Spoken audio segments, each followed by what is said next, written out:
ওম নমঃ শিবায়। হর হর মহাদেব। নমস্কার প্রিয় দর্শক বন্ধুরা, মেষ রাশি তথা মেষ লগ্ন অনুযায়ী আগামী ৪ঠা জানুয়ারি থেকে ১১ই জানুয়ারি এই সময়কালের মধ্যে আপনাদের নবম ঘরে অর্থাৎ ভাগ্যের স্থানে কিন্তু চতুর্গ্রহী যোগ রয়েছে তথা সৃষ্টি হচ্ছে, যার কারণে এই সময় কিন্তু মেষ লগ্নের ক্ষেত্রে 5টি বিশেষ অলৌকিক পরিবর্তন আপনারা লক্ষ্য করবেন। তো বন্ধুরা, বর্তমানে যে অবস্থান অর্থাৎ যেটি আপনাদের ভাগ্যের ঘরে যেহেতু চতুর্গ্রহী যোগ সৃষ্টি হচ্ছে, সেহেতু 4টি গ্রহের মধ্যে একটি হচ্ছে আপনাদের অধিপতি গ্রহ মঙ্গল। এখন অবস্থান করছেন ধনু রাশিতে। শুধু একা নন, তার সাথে রয়েছেন গ্রহরাজ সূর্যদেব, বুদ্ধির কারক বুধ এবং বৈভবের এবং সুখের কারক গ্রহ শুক্র। এই চতুর্গ্রহী যোগ আপনার নবম ভাব অর্থাৎ ভাগ্যস্থানকে জাগ্রত করে তুলছে। অন্যদিকে কর্মফলদাতা শনিদেব আপনার দ্বাদশ ভাবে অর্থাৎ মীন রাশিতে অবস্থান করছেন, যা আপনার মোক্ষ এবং ব্যয়ের ঘরে চাপ তৈরি করছে। রাহু আপনার একাদশ ঘরে অর্থাৎ কুম্ভ রাশিতে এবং কেতু পঞ্চম ঘরে সিংহ রাশিতে। সবচেয়ে গুরুত্বপূর্ণ বিষয় হচ্ছে যে আপনার চতুর্থপতি বৃহস্পতি বর্তমানে মিথুন রাশিতে বক্রী অবস্থায় রয়েছেন। এই সমস্ত গ্রহের অবস্থান আপনার জীবনের প্রতিটি ক্ষেত্রে আপনাদের একটা দাতব্য বিশেষ ভূমিকা পালন করবে। তো প্রথমে বলি 2 থেকে 5ই জানুয়ারি এই সময়কালে অর্থাৎ এই যে সপ্তাহের শুরুতেই আপনারা একটা সাহস ও বীরত্বের কারক মঙ্গল ও সূর্যের তেজ বলীয়ান হবে। নবম ভাবে এই মিলন আপনার ভাগ্যকে সম্প্রসারিত করবে তথা প্রসারিত করবে। যারা উচ্চশিক্ষার জন্য বিদেশে যেতে চাইছেন বা গবেষণার কাজের সাথে যুক্ত, আপনাদের জন্য মোটামুটি এই 2 দিন অত্যন্ত শুভ ফলদায়ক হবে। বুধের এই যে উপস্থিতির কারণে একান্তই আপনার বুদ্ধিমত্তা প্রখর হবে। তবে সাবধান, বুধ ও মঙ্গলের এই সহাবস্থান অনেক সময় যুক্তিতে কিন্তু তর্ক রূপান্তরিত করতে পারে, অর্থাৎ যুক্তিকে তর্কে রূপান্তরিত করতে পারে, যার কারণে একটা সমস্যা দেখা দিতে পারে। কর্মক্ষেত্রে ঊর্ধ্বতন কর্তৃপক্ষের সাথে কথা বলার সময় নিজের মেজাজকে নিয়ন্ত্রণ রাখাটাও কিন্তু আবশ্যকীয় মান হবে। মীন রাশির শনি আপনার মনের গভীর কোণে এক ধরনের বৈরাগ্য তৈরি করতে পারে। একদিকে আকাশ ছোঁয়া স্বপ্ন ধনুরাশির প্রভাব, অন্যদিকে এক ধরনের অজানা ভয় বা ইনসমনিয়া অর্থাৎ যে বিষয়ে দ্বাদশের শনি যেহেতু থাকছে, এটা সমস্যা দেখা দিতে পারে। এই সময়টি হলো আপনার দীর্ঘ মেয়াদী লক্ষ্য স্থির করার জন্য সময়। সেক্ষেত্রে ঘুমের একটা সমস্যা বা অজানা কোনো ভয়, ইনসোমিয়া, ঘুম কম হওয়া, এগুলি কিন্তু একটা সমস্যা দেখা দিতে পারে এই সময়কালে মিলিয়ে। এরপরে যে বিষয়টি হচ্ছে আপনার চতুর্থভাবে বৃহস্পতির দৃষ্টি থাকলেও সে বকরি, তাই মায়ের স্বাস্থ্যের প্রতি বিশেষ নজর দিন। বাড়ির কোনো অসম্পূর্ণতা কাজ এই সময় পুনরায় শুরু হতে পারে। এরপর বলি 3রা জানুয়ারি থেকে 7ই জানুয়ারি।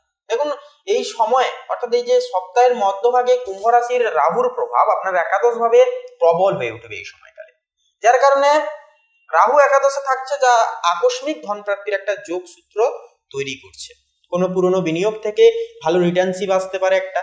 ধনু রাশিতে থাকা শুক্র আপনাকে বিলাসিতার দিকে একটা টানবে। হয়তো আপনি দামি কোনো গ্যাজেট বা যানবাহন কেনার একটা পরিকল্পনাও কিন্তু করতে পারেন আপনারা মেনলি। পঞ্চম ভাবের কেতু সন্তানের সাথে কিছুটা দূরত্ব তৈরি করতে পারে। শিক্ষার্থীরা পড়াশোনায় মনোযোগের অভাব বোধ করতে পারেন। সৃজনশীল কাজের সাথে যুক্ত ব্যক্তিদের জন্য নতুন আইডিয়া আসবে, কিন্তু তা বাস্তবায়নে কিছুটা বিলম্ব হবে। এরপরে বৃহস্পতির বক্রী গতি, সেক্ষেত্রে মিথুন রাশির বৃহস্পতি আপনার যোগাযোগের ক্ষেত্রে কিছুটা বাধা সৃষ্টি করছে, যার কারণে কোনো গুরুত্বপূর্ণ ইমেল বা মেসেজ পাঠানোর আগে 2বার অবশ্যই যাচাই করে নিন। আত্মীয় স্বজনদের সাথে একটা ভুল বুঝাবুঝি মেটানোর জন্য 7 তারিখটি খুবই ভালো সময় হবে। এবারে 4 থেকে 9 জানুয়ারি এই সময়কালে কর্মক্ষেত্রে চ্যালেঞ্জ এবং শত্রু দমন হবে। আপনার ষষ্ঠ ভাবে অর্থাৎ ষষ্ঠ স্থানে কিন্তু সরাসরি কোনো গ্রহ দ্বারা পীড়িত না হলেও মঙ্গলের উগ্রতা শত্রু তৈরি করতে পারে। মীন রাশির শনি আপনাকে শেখাবে কিভাবে শান্ত থেকে প্রত্যেকটা পরিস্থিতি সামলে চলতে হয়। নবম ভাবে সূর্যের অবস্থান আপনাকে কর্মক্ষেত্রে নেতৃত্ব দেওয়ার একটা সুযোগ করে দেবে। আপনি যদি সরকারি চাকরির সাথে যুক্ত থাকেন, তহবিল থাকেন, তবে পদোন্নতি বা নতুন কোনো দায়িত্ব পাওয়ার একটা প্রবল সম্ভাবনা রয়েছে। শুক্রের প্রভাবে সৃজনশীল পেশায় যেমন ডিজাইন, মিডিয়া, আর্ট, এই সমস্ত কাজের সঙ্গে যুক্ত ব্যক্তিদের ক্ষেত্রে মেষ রাশি জাতক জাতিকাদের বিশেষ একটা প্রশংসিত চিহ্ন মার্ক হবে এই সময়টা। অগ্নিতত্ত্বের রাশিতে এতগুলো গ্রহের একটা সমবেদনা আপনার শরীরে একান্তই পিত্তের আধিক্য ঘটাতে পারে।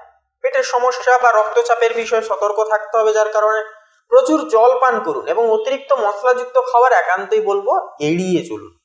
এরপরে 5ই জানুয়ারি থেকে 11ই জানুয়ারি এই যে সময়টায় কিন্তু বকরি বৃহস্পতি আপনাকে পরিবারের পুরনো সদস্যদের সাথে সময় কাটাতে উৎসাহিত করবে। বাড়িতে কোনো ধর্মীয় অনুষ্ঠানের একটা আয়োজন হতে পারে।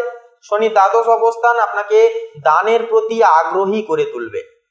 কোনো অনাথ আশ্রম বা দুর্দশা মানুষকে সাহায্য করলে শনির কুপদৃষ্টি থেকে রক্ষা পেতে পারবেন আপনারা। এক কথায় বলবো যে এই যে সপ্তাহটি, এই যে সময়টি মেষ রাশির জাতক জাতিকাদের জন্য অনেকটা মিশ্র প্রকৃতির ফলদায়ক হবে। সেক্ষেত্রে যেখানে নবম ভাবের গ্রহপুঞ্জ আপনাকে উন্নতির শিখরে নিয়ে যেতে চাইছে, সেখানে দ্বাদশের যে বকরি শনি অর্থাৎ আপনাকে মাটির কাছাকাছি রাখতে চাইছে। বৃহস্পতির বকরি চলন আপনার অভ্যন্তরীণ শক্তি বা ইনার প্লেস বা ইনার পিস খোঁজার সংকেত দিচ্ছে। তাড়াহুড়ো করে কোনো আইন নথিতে সই করবেন না। রাহুর প্রভাবে ভুল পথে টাকা আয়ের একটা প্রলোভন আসতে পারে, তা বলবো প্রলোভনজনিত বিষয়গুলি থেকে একটুকু সাবধান থাকুন এবং প্রলোভনজনিত বিষয়গুলি একান্তই এড়িয়ে চলুন।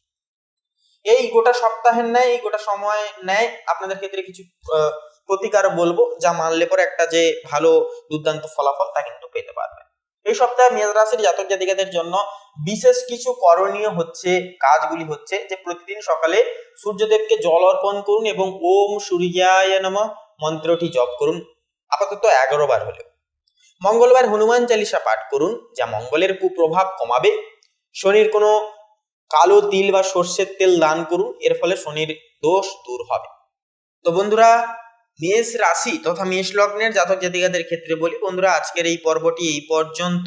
আজকের এই পর্বটি ভালো লাগলে, মনোগত হলে অবশ্যই একটি লাইক দিয়ে কমেন্ট বক্সে অবশ্যই লিখে যাবেন হর হর মহাদেব, জয় সংকট নাশক বাবা হনুমানজির জয় অবশ্যই লিখে যাবেন।